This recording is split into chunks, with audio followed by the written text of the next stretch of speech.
Nah, tambahkan dalam jalan sufi kita aspek ikhlas.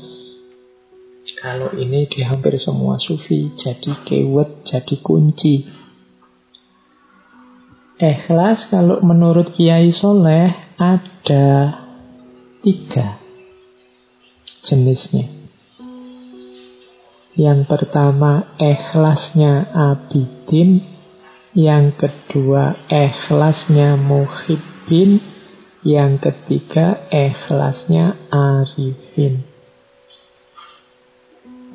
Oke, saya tidak tahu, kadang-kadang teman-teman mungkin yang mendengarkan yang masih muda-muda ini merasa wacana-wacana seperti ini, ikhlas, warok, kemudian riyadhah, itu mungkin merasa ini kok rasanya masih jauh Pak dari hidup saya.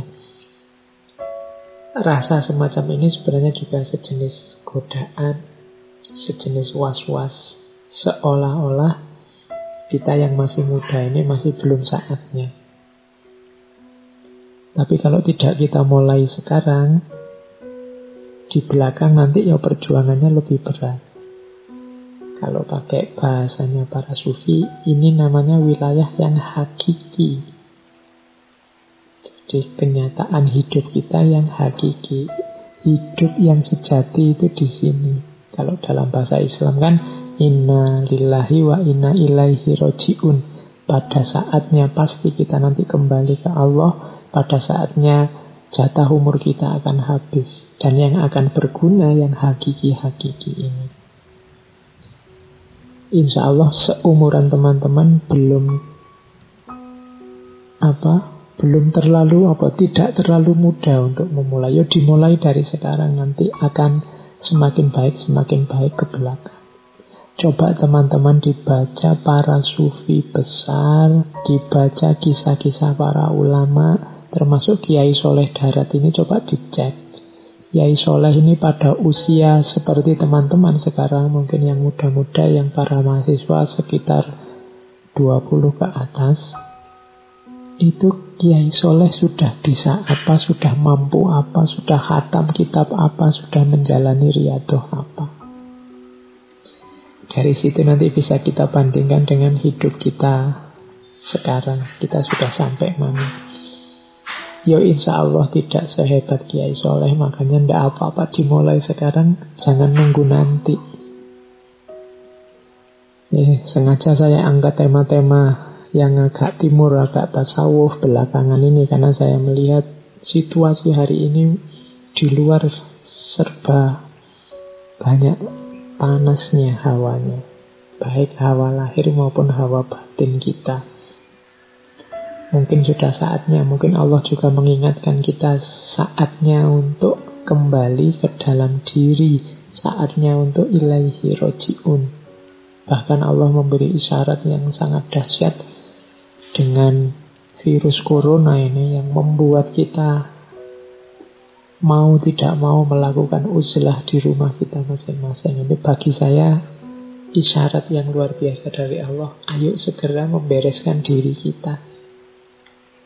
Jangan-jangan memang ini akhir zaman yang sebentar lagi sudah berakhir, maka ayo bareng-bareng dibereskan diri kita. Termasuk ini tadi, belajar pikiran-pikiran Kiai Soleh, cara untuk membereskan jiwa, membereskan batin lewat jalur tasawuf. Ikhlas yang pertama adalah ikhlasnya abidin. Orang ikhlas level abidin adalah orang yang beramal soleh, beramal baik, menjaga agar tidak riak, tidak ujub, tidak ingin pamer, tidak ingin sombong, pokoknya beramal untuk Allah dengan mengharap semoga mendapatkan pahala, mendapat surganya, semoga dijauhkan dari neraka. Ini level ikhlasnya orang-orang abidin. Naik satu level, level ikhlasnya orang-orang muhibbin. Kalau orang muhibbin ini sudah tidak berpikir lagi pahala surga atau siksa neraka. Muhibbin ini orang-orang yang sudah jatuh cinta sama Allah, beramal hanya untuk tujuan memuliakan Allah saja. Orang yang jatuh cinta kalau beramal biasanya amalnya tanpa pamrih, hanya untuk yang dia cintai saja. Kalau kita beribadah pada Allah karena kita cinta pada Allah, tidak menunggu pahala, tidak sekedar berlindung dari siksa, kita sudah ikhlas di level 2, level muhibbin. Ada ikhlas di level paling tinggi. Kalau ikhlas di level paling tinggi ini, ikhlasnya orang-orang arifin. Di level paling tinggi ini, orang yang punya kesadaran bahkan aku bisa beramal baik ini bukan karena jasaku. Semuanya yang menggerakkan, yang membuka hati, yang memungkinkan aku beramal baik hanya Allah saja. Aku tidak punya daya, tidak punya upaya, tidak punya kehendak. Semua yang ngatur semua ini adalah Allah saja. Jadi ikhlasnya orang arifin. Kalau yang muhibbin tadi, masih ada rasa aku mempersembahkan semuanya untuk Allah. Ini kan masih ada akunya yang berusaha. Tapi level arifin, bahkan yang aku lakukan ini hakikatnya pemberian Allah juga. Jadi aku tidak punya jasa sama sekali apapun. Nah, ini level orang arifin. Punya kesadaran bahwa yang membuat aku bergerak dan membuat aku diam itu ya Allah. Tidak sekedar mempersembahkan perbuatan untuk Allah, seperti di orang-orang muhibbin, atau mengharapkan pahala dan menjauh dari neraka, seperti di orang-orang abidin. Maka orang-orang arifin ini diantara cirinya selalu bersyukur. Alhamdulillah Allah menakdirku jadi orang yang taat, jadi orang yang patuh, jadi orang yang mau beramal soleh. Karena ada orang lain yang digaris untuk melakukan yang sebaliknya. Nah, itu cirinya orang arifin. Jadi ikhlas ternyata ada 3. Maka teman-teman tidak usah khawatir, Pak, kok saya masih incerannya surga ya Pak, masih tidak ingin masuk neraka ya Pak. Tidak apa-apa, itu pun sudah ikhlas. Meskipun ikhlas level abidin. Kalau di bawah ini, kalau di luar abidin apa Pak? Ya tadi, kalau di luar abidin, di bawah abidin berarti beramal hanya untuk pamer, beramal hanya untuk ujub, disombongkan, atau beramal karena duniawi, tidak karena Allah. Demi kemasyhuran, demi kekayaan, demi dipuji orang, itu berarti bawahnya abidin. Kalau abidin ya karena Allah, lillahi ta'ala, cuma sambil mengharapkan pahala dan ingin dilindungi dari siksa. Kalau muhibbin, tidak ada pamrih apa-apa, hanya untuk Allah saja amalnya. Kalau arifin, bahkan amal yang aku lakukan bukan dari aku, semuanya anugerah dari Allah. Nah, ini namanya ikhlas. Jadi menempuh jalan sufi lewat riyadhah, kemudian menjaga diri lewat warok, dan semua itu dihiasi dengan ikhlas. Selain ikhlas, nanti dalam syarahnya Hikam ada juga pandangan tentang kita harus selalu husnudzon pada Allah.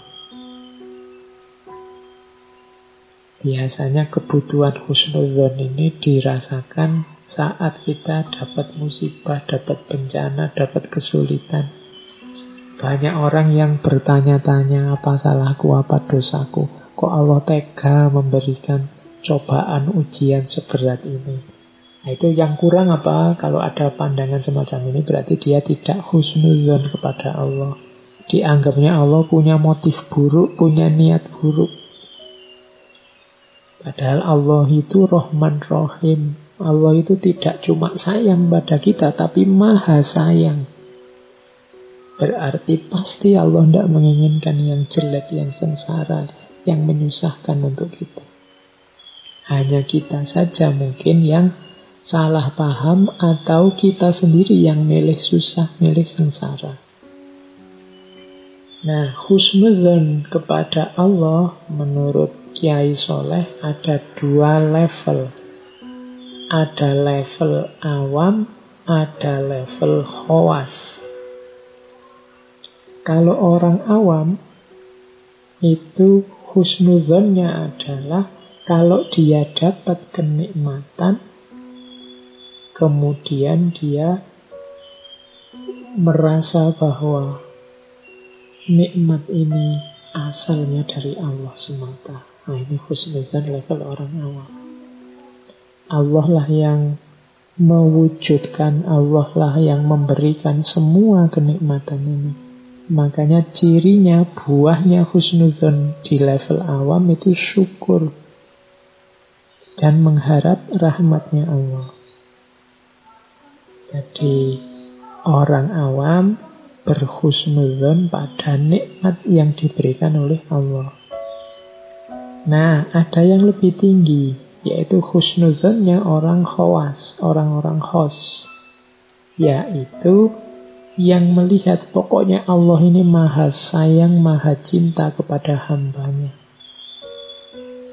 Meskipun yang kita rasakan ini sengsara, yang kita rasakan ini kesulitan hidup, yang kita rasakan ini ketidaknyamanan hidup, orang yang husnudzon di level khos ini menganggap bahwa semuanya merupakan kebaikan Allah kepada kita. Allah sebenarnya menginginkan yang baik dan yang terbaik untuk kita, hanya saja kita tidak paham. Hanya saja kita mungkin belum bisa membaca. Ada corona, ada macam-macam bencana, ada pertikaian, perselisihan di banyak tempat. Tapi orang-orang yang husnudzon pada Allah, ini pasti skenario-nya Allah untuk tujuan yang baik, untuk hasil yang baik. Hanya saja kita manusianya belum paham. Insya Allah nanti buahnya baik. Nah, kalau yang level 2 ini orang khos. Kalau orang awam biasanya lebih mudah husnudzon pada yang wujudnya nikmat-nikmat. Tapi kalau orang khos, apapun wujudnya, apakah itu nikmat, apakah itu dirasakan menyusahkan, semuanya dianggap buahnya kasih sayang Allah yang pasti hasilnya nanti kebaikan. Kalau tadi yang orang awam melahirkan syukur nikmat, kalau yang husnudzonnya orang khos melahirkan rasa cinta, rasa percaya, rasa tawakal kepada Allah. Orang yang husnudzon itu enak, tidak mudah mengeluh, tidak mudah susah. Ada orang maki-maki dia, kalau dibaca husnudzon, itu orang ini ternyata perhatian padaku, ternyata dia juga sayang padaku, makanya dia sebut kesalahan-kesalahanku sehingga semoga besok aku bisa memperbaiki. Ini perspektif husnudzon. Kalau orang perspektifnya suudzon, bahkan orang ngomong baik sekalipun dicurigai. Wah, jangan-jangan orang ini muji-muji aku, tapi nanti di belakangku menjelek-jelekan aku, atau membuat aku terlena sehingga nanti dia bisa ngalahkan aku, atau sebenarnya dia iri sebenarnya, cuma itu basa-basi saja. Ini orang yang perspektif suudzon, biasanya lebih tidak tenang, lebih stres. Apalagi kalau suudzon pada Allah, suudzon pada manusia aja membuat kita galau luar biasa. Kalau kita suudzon pada Allah, lebih galau lagi, karena tidak mungkin kita bisa mengalahkan Allah. Maka Kiai Soleh memberi saran, jalan sufi kita dihiasi dengan keikhlasan, dihiasi dengan husnudzon kepada Allah, sambil tetap menjalankan riyadhah dan warok. Oke, Nah, ini ada beberapa tips dari Syarah Al-Hikam. Bagaimana kalau kita mengalami kesulitan tadi loh Pak? Saya sih pinginnya husnuzon, tapi kok hidup ini rasanya berat. Doa saya itu loh, kalau tidak dikabul-kabulkan sih oleh Allah. Nah, nanti dalam Syarah Hikam ini Kiai Soleh mengajarkan begini. Ketika engkau meminta satu perkara dunia, lalu Allah tidak mengabulkannya, hatimu menjadi susah. Itu disebabkan karena engkau tidak memahami kehendaknya Allah. Jika engkau paham, engkau akan bahagia. Tenangkan dirimu saat permintaanmu tidak dikabulkan. Saat permintaanmu tidak dikabulkan, pahamilah bahwa sesungguhnya Allah menghendaki agar engkau mendekatkan diri kepada Allah terus dan selalu menyandarkan hatimu kepada Allah. Jika sudah begitu, engkau akan menjadi kekasih Allah. Karena sesungguhnya ketika Allah mengasihi atau mencintai hambanya, niscaya Allah akan menghalangi dunia darinya dan menjauhkannya dari dunia. Jadi menurut Kiai Soleh, kalau kita punya keinginan macam-macam, sudah berdoa mati-matian kepada Allah, kok tidak dikabul-kabulkan ya? Apa Allah tidak suka padaku? Apa Allah tidak berkenan dengan doaku? Kiai Soleh justru bacalah itu sebagai kasih sayangnya Allah kepadamu justru. Jangan-jangan kalau itu dikabulkan, engkau tidak berdoa lagi. Engkau tidak mendekat-dekat lagi kepadanya. Padahal Allah ingin engkau selalu dekat dengannya. Jadi justru ketika Allah lama tidak mengabulkan doamu, kemungkinan Allah memang sangat mencintaimu, ingin engkau menjadi kekasihnya, ingin engkau menyapanya terus, ingin engkau mendekat padanya terus. Dan Allah tahu kalau dunia bisa menghalangimu darinya, kalau dunia bisa menjauhkanmu darinya, maka permintaan-permintaanmu yang perkara dunia itu tidak segera dikabulkan oleh Allah karena Allah sangat sayang padamu. Nah, ini cara membaca kalau doa tidak dikabulkan, doa kita yang duniawi tidak dikabulkan oleh Allah menurut Kiai Soleh. Jadi Allah itu sangat cinta pada kita, maka Allah ingin kita dekat terus dengannya. Maka bersyukurlah kalau teman-teman merasa saya Pak sudah minta ini itu yang duniawi. Mungkin pengen apalah yang duniawi, mungkin jodoh, mungkin harta, mungkin jabatan, mungkin kedudukan. Kok tidak dikabul-kabulkan oleh Allah? Kemungkinan karena Allah sangat sayang pada kita.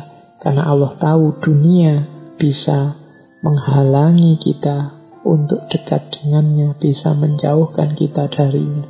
Dan Allah ingin kita selalu menyebut namanya, selalu dekat, menghibah, mendekatinya. Nah, ini cara Kiai Soleh mengajarkan kita menyikapi keinginan, kesulitan dalam hidup. Selanjutnya ada kalimat begini.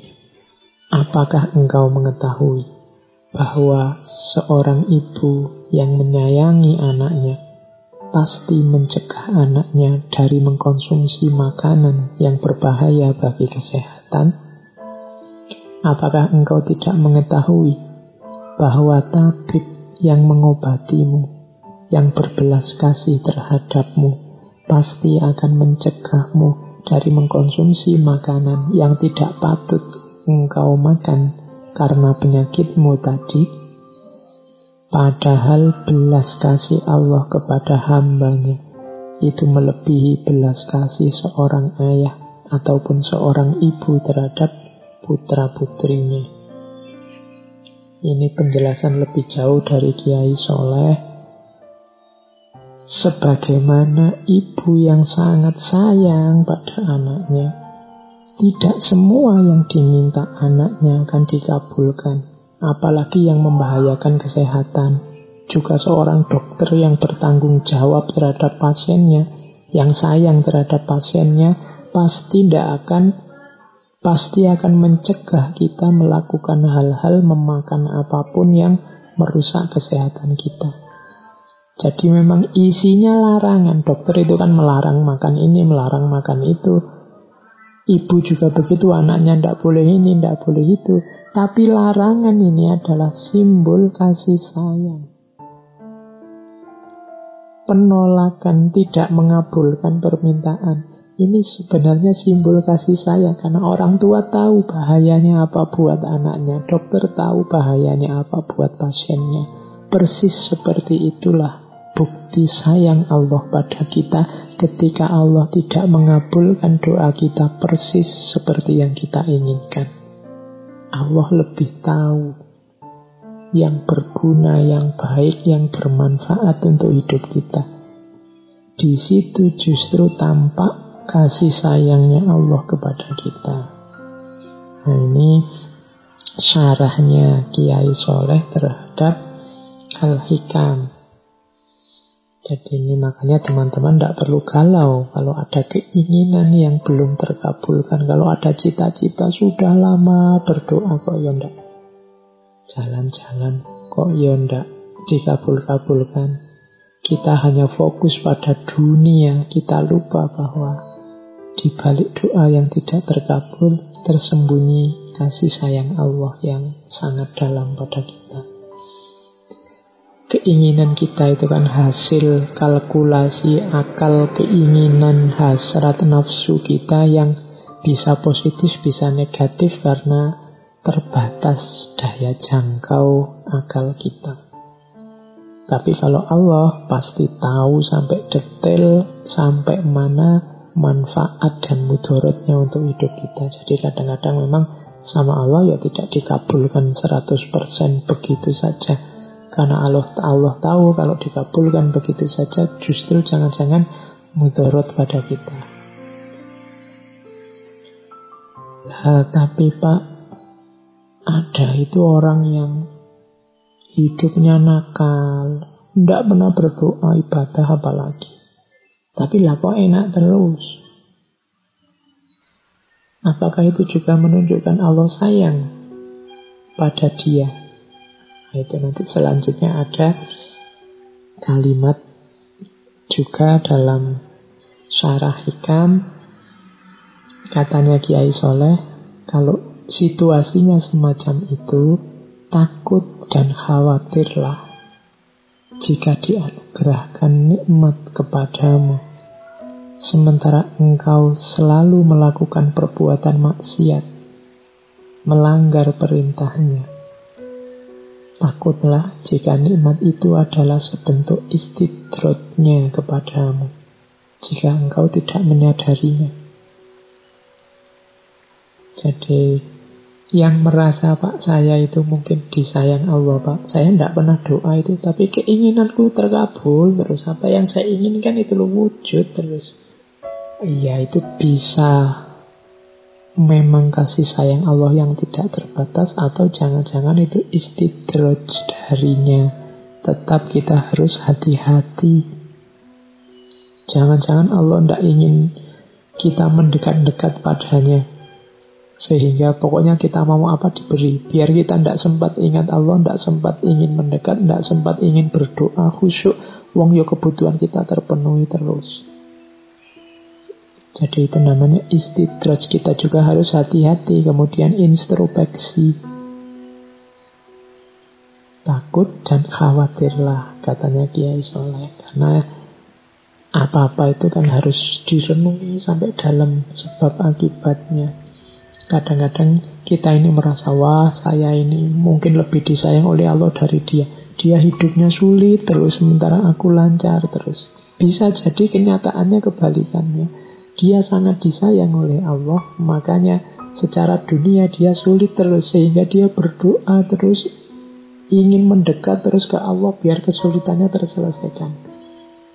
Sementara Allah tidak terlalu dekat dengan kita, tidak terlalu sayang dengan kita, ingin kita menjauh, benci dengan kita, sehingga kita dibuat tidak ada momen yang memungkinkan kita untuk ingin mendekat secara serius pada Allah. Itu namanya istidraj.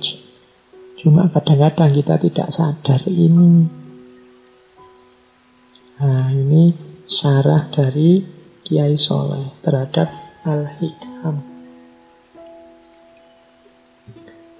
Ketika Allah memberimu kemauan untuk melaksanakan perintahnya, menjauhi larangannya, berpegang teguh menaatinya, maka ketahuilah bahwa Allah telah menyempurnakan nikmatmu lahir batin. Maka hendaklah engkau mensyukuri dan meminta kekalnya nikmat tersebut.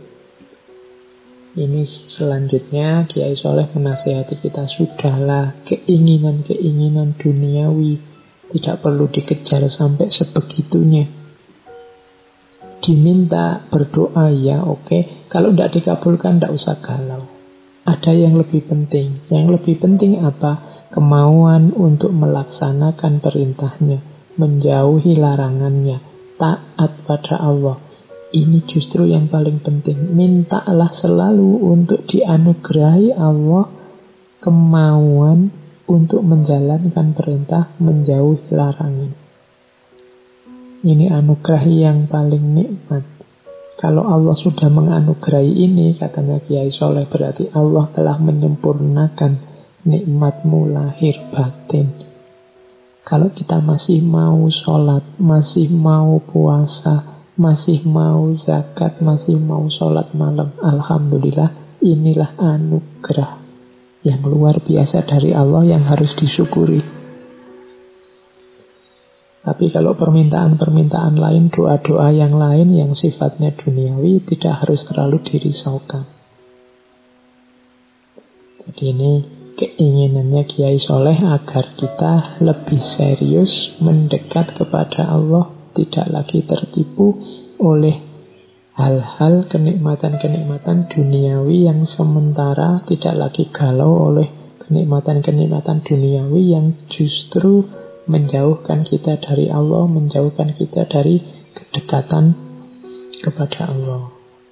Nah, diurut dari depan tadi kan, diawali dari jangan lupa menjalankan syariat, kemudian jalankan syariat dari aspek lahir dan juga batin. Kemudian jangan mengandalkan amal, semuanya pasrahkan kepada Allah. Meskipun tetap jangan lupa juga untuk tetap berusaha, tetap beramal. Kemudian lakukan riyadhah dan warok, latihan-latihan spiritual lewat riyadhah secara aktif, dan menggembleng diri biar tangguh secara spiritual lewat warok yang diperkuat dengan ikhlas serta husnudzon kepada Allah. Dan jangan minta hal-hal, jangan terlalu terobsesi oleh dunia, karena kadang-kadang Allah menganugerahi suatu perkara yang kita inginkan justru membuat kita semakin jauh darinya. Dibandingkan kalau tidak segera dikabulkan, kita semakin serius, kita semakin ingin dekat dengannya. Kadang-kadang tidak terkabulnya doa menjadi isyarat bahwa Allah sangat sayang pada kita, ingin selalu dekat dan mendengarkan keluh kesah kita. Oke, terus masih ada. Ya, ini saya ambilkan sedikit dari, tadi saya sebut ya, beliau nulis kitab Sabilul Abid ala Jauharatut Tauhid. Ada bagian yang menarik, mungkin ini anggap saja semacam quotes tentang wali dan karomah.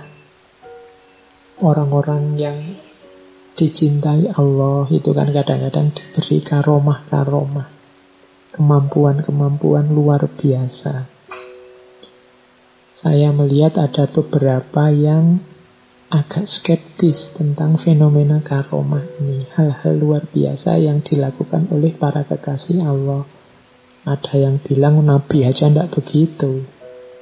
Para sahabat juga tidak begitu. Nah, dalam Sabilul Abid ini, Kiai Soleh menjelaskan kenapa zaman akhir para wali banyak kelihatan karomahnya.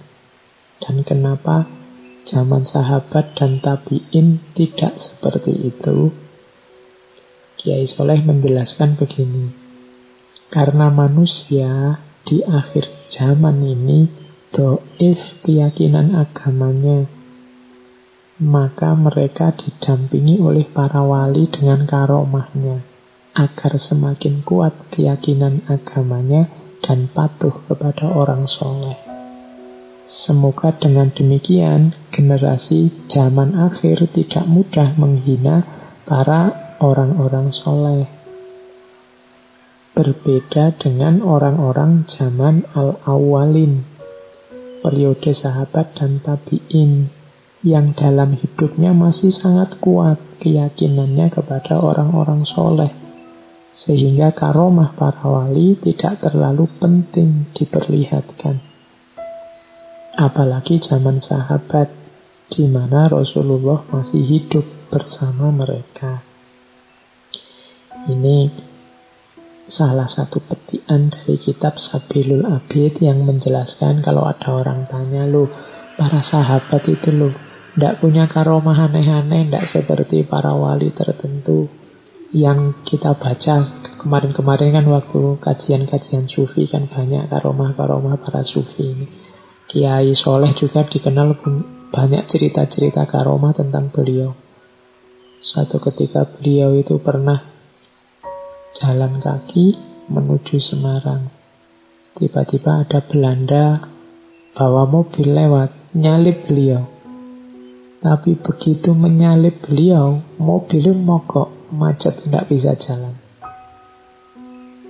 Nah, kemudian berjalanlah Kiai Soleh nyalip mobil itu. Kalau sudah disalip oleh Kiai Soleh, mobil ini bisa jalan lagi. Tapi begitu mobil ini nyalip Kiai Soleh lagi, mati lagi. Lama-lama Belanda yang lewat ini sadar, wah ini ada beliau, ini jangan-jangan karena karomahnya orang yang jalan itu. Akhirnya sama Belanda, Kiai Soleh dibarengi terus jalan. Akhirnya mobilnya tidak mogok lagi. Itu contoh karomah. Suatu ketika juga ada cerita Belanda yang ingin nyogok Kiai Soleh karena mungkin ingin mendekati Kiai Soleh karena beliau kan orang yang pengikutnya banyak, berpengaruh, santrinya banyak. Jadi Belanda ini membawa uang banyak kepada Kiai Soleh biar Kiai Soleh mau kompromi dengan Belanda. Wah, waktu tiba-tiba para Belanda ini mengeluarkan uangnya, Kiai Soleh terus marah. Terus dia mengambil sebongkah batu di hadapan orang-orang Belanda itu. Begitu batu itu diambil, ceritanya berubah menjadi emas. Nah, orang Belanda itu terus menjadi tidak berani lagi untuk nyogok Kiai Soleh. Ya meskipun ceritanya setelah memperlihatkan karomah ini, Kiai Soleh juga menyesal. Beliau sering menangis kalau mengingat cerita-cerita yang semacam ini. Tapi ini menunjukkan bahwa ya memang kadang-kadang Allah memberikan karomah pada orang-orang yang dicintai, pada para wali. Kenapa sih kalau di akhir zaman kadang-kadang malah lebih banyak cerita semacam itu dibandingkan zaman sahabat apa tabi'in dulu? Jawabannya Kiai Soleh ya karena orang hari ini itu imannya lebih lemah, lebih butuh bukti lebih kuat, sehingga orang lain tertarik, sehingga para wali, para ulama ini dipercaya. Maka Allah mengizinkan mereka mendapatkan karomah-karomah tertentu. Beda dengan zaman sahabat atau tabi'in, mereka imannya masih sangat kuat, masih tidak butuh karomah-karomah, apalagi zaman Kanjeng Nabi. Kanjeng Nabi masih hidup. Meskipun ada beberapa mukjizat Kanjeng Nabi, tapi kan tidak, kalau versinya di kitab Sabilul Abi, tidak sebanyak belakangan ini ada macam-macam karomah-karomah. Itu bukan karena para walinya, tapi mempertimbangkan kelemahan keimanan kita yang menuntut bukti macam-macam. Bahkan kadang-kadang teman-teman ini yang belajar, yang tertarik dengan sufi, dengan tasawuf, kan karena karomah-karomah itu, apalagi yang masih muda-muda. Pingin bisa jalan di atas air lah, pingin bisa macam-macam. Itu kan yang menarik anak-anak muda, sehingga suka dengan tasawuf. Bisa membaca masa depan lah, bisa membuat orang gentar lah. Jadi membayangkan karomah-karomah semacam itu, sehingga tertarik meniti batin menuju ke dalam diri. Meskipun dalam tradisi tasawuf sendiri, karomah ini kan bukan sesuatu yang jadi target, jadi tujuan. Ini hanya bunga-bunga saja dalam perjalanan sufi.